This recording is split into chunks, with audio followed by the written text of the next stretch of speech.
بسم الله الرحمن الرحیم. السلام علیکم. ډیرو محترمو قدرمنو کتونکو ستړي مشئ، په خیر راغلی. د کرونا وایرس دویمه لړۍ ډیر په تیزۍ سره خورېږي او یقینا چې په شته وخت کې موجوده وخت کې اوس هم ډیر دغسې خلک وي چې هغه به په کرونا وایرس باندې یقین نه کوي، چې هغوی به سټیل دا یو ډرامه ګڼي او دا به ګڼي چې کرونا وایرس نشته. خو حقیقت دا دی چې کرونا وایرس بالکل شته، ډیر خطرناک دی، جانلیوا دی او خصوصي هغه خلک چې کوم مشران دي او هغه بالخصوص زه به وایم چې د 40 نه یا د 50 نه بره چې کوم کسان دي نو هغه ډیر زیات افیکټ کوي. زما خپل والد صاحب ته شوې وه او ډیر ټف ټایم چې کوم دی هغه زموږ فیملي له راکړی و. بیا شکر الحمدلله الله تعالی ډیر احسان و چې هغه موږ ریکور شو. کوم خبره به په دې باندې کومه چې کوم تعلیمي ادارې بند کړی شوې، سکولونه، کالجز، یونیورسټیز. نو پلنۍ خبره خو دا چې کوم د غیر سنجیدګۍ مظاهره وکړه زموږ په خصوصا چې کوم د یونیورسيټي سټوډنټس دي چې کوم ډیر میچور ګڼل کیږي او بي اس یا د ماستر سټوډنټس په دغه موډ باندې سټوډنټ چې کوم دی د سکول نه د کالج نه روزي او یونیورسيټي ته داخل شي، نو مطلب دا اوس دا لیول وي چې په دې کې سټوډنټ طالب علم هغه میچور وي او هغوی چې د سکولونو کالجز په بندېدو باندې کوم خوشحالي وکړه او کوم ویډیوز چې کوم دی هغه خپاره شو په زموږ ټولو میډیا چې کوم دی هغه ویډیو اوچلولې او که دغه ویډیوز چې انټرنیشنل میډیا اغستې وه او هغوی چلولې وې چې د پاکستان طالب علمان چې کوم دي په دې باندې دومره خوشحالي وکړه چې تعلیمي ادارې چې کوم دي هغه بند شوې او کوم وفاقي وزیر شفقت محمود چې کوم دی د هغه نامه واغستلی شوه او د هغه په نامې باندې نارې وهلې شوې. نو یقینا چې د پاکستان لپاره به ډیر د بدنامۍ او زه وایم چې د شرم یو خبر به جوړ شي په نړیوال میډیا باندې. بهرحال تعلیمي ادارې چې بند شو نو تاسو داسې خوشایند خبره نه ده، د ډېرې مجبورۍ نه، د ډېرې بېوسۍ نه د تعلیمي ادارې بند کړی شوې. اوس باید چې زمونږ کوم طالب علمان دي یا سټوډنټس چې کوم دي هغه الرډي دومره ګیپ پکې راغلی دی په شاتني سمسټر کې او شاتني په زمونږ چې کوم په تیر کال دی یا زمونږ کوم زوړ سیشن دی نو په هغې کې ډېر سټوډنټس داسې وو بغیر د امتحان نه هغوی پروموټ کړلی شو او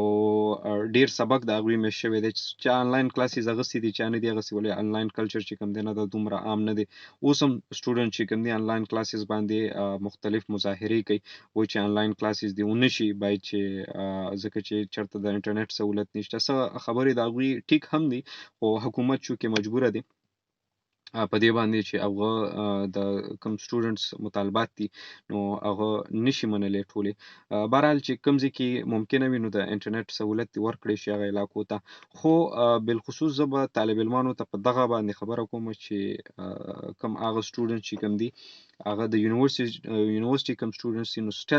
سیلف سټډي له دې زور ورکړي. هغه سبق چې هغه تاسو په خپله باندې ویلی شئ، کور کې به یقینا تاسو سره کتابونه وي یا تاسو سره چا سره چې د انټرنیټ سهولت موجود وي نو په هغې باندې خپل علم چې کوم دی، خپل پوهه چې کومه ده نو هغه سیوا کوي. او د یونیورسيټي سټوډنټ خو زه وایم چې هغه ته د استاد ضرورت چې کوم دی نو هغه تر دې حده پورې وي چې هغه په څه ډول باندې د هغه رهنمایي وکړي چې ته داسې وکړه ته داسې وکړه.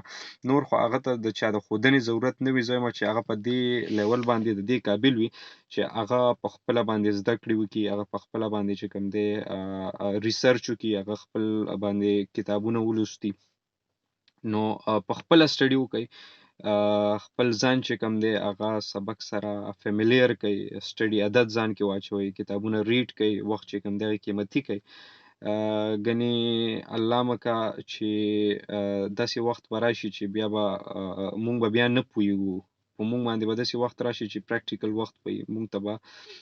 د خلکو سترګې وي، هلته کې به موږ نه پوهېږو، زموږ به بیا ناپوهي وي، زموږ به لاعلمي وي او زموږ سره به د علم کمی وي. نو لاکډاون دی په کور باندې نو دا وخت چې کوم دی قیمتي کړئ او د چا چې ماشومان دي د سکول واړه دي نو وخت په وخت باندې په دوی باندې کار کوئ، وخت په وخت باندې، چونکې اوس دا یو حقیقت دی او دا منل پکار ده چې موږ ومنو چې کرونا وایرس دی او دغه سیچویشن دی، دغه حالات دي، دې نه موږ راوتی نه شو. زموږ واړه چې کوم دی هغه په کورونو باندې دي، زموږ د یونیورسټي کالج سټوډنټس چې کوم دی هغه په کورونو باندې دي. نو باید چې دا خبره موږ ومنو چې اوس به موږ په خپله باندې سبق وایو، اوس په خپله باندې موږ سټډي کوو او په خپله باندې چې کوم دی موږ به پوهه او زده کړه ترلاسه کوو. ګنې را روان وخت چې کوم دی د پاکستان او د پاکستان مستقبل فیوچر چې کوم دی، موږ د کوم ځوان طبقه چې کوم دی، نوی کول چې کوم دی، دا د پاکستان مستقبل دی، د پاکستان فیوچر دی. نو الله مکه هغه چې کوم دی په خطره کې دی، او که موږ دغه رنګې دا وخت ضایع کوو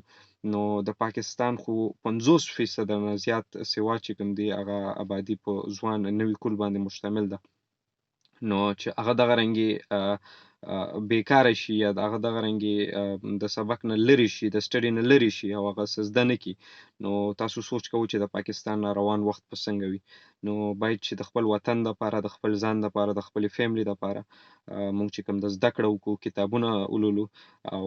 په روزانه بیس باندې لږ لږ لږ لږ لږ لږ خیر دی 2 پیجه وای، 3 پیجه وای، څومره تاسو ویلی شئ ډیلی وای، نو ستاسو به عادت شي، ډیولپ شي، یو دغه ریډینګ هیبټ چې کوم دغه به ډیولپ شي. نو وخت سره چې کوم دی انشاءالله تعالی د ښو امید لرو، پرعزم یو او نوی کول چې کوم دی باشعور هم دی او دوی کې چې کوم دی نور به هم شعور راځي. نو را روان وخت چې کوم دی به موږ روښانه کوو په خپله باندې. ډیره مننه. دغه ویډیو چې کومه ده د